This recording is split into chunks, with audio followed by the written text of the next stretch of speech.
bought this 97 Collector's Edition FZJ80 Land Cruiser sight unseen from an online auction site. The price was right, and it had the factory front and rear diff lock option. From the pictures it looked just rough enough that I wouldn't feel bad turning it into an off-road rig, but not so rough that my wife would refuse to ride in it. After getting the 80 home and into the shop, I quickly discovered that it was in need of some long-neglected maintenance. I got to work addressing the seemingly never-ending list of items necessary to bring this Land Cruiser back to the reliability level it was known for.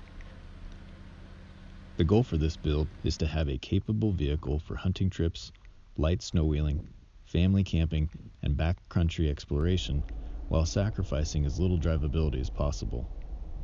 The first modification was to install the 285/75 BFG KOs that I had left over from a previous 4Runner project.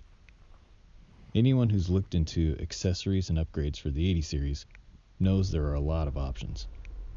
I plan to set a baseline with the Land Cruiser in stock form and try uncovering weaknesses based on my particular needs, and then build or buy what I need to bridge those gaps. With winter approaching, I knew I wanted to see how a stock 80 series Land Cruiser would do in the snow. Stay tuned for a follow-on video to see how the 80 did in the snow with the BFGs.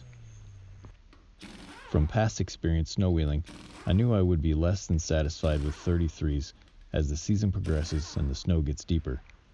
So in another future video, I'll dust off the 36 13.5 IROCs from the corner of the shop and see what it will take to fit them up to the 80 using stock worn-out springs. I know I want the 80 to have minimal lift and a low center of gravity when it's done, so I don't mind cutting a little now to make room for the IROCs. Stick around to see how it turns out.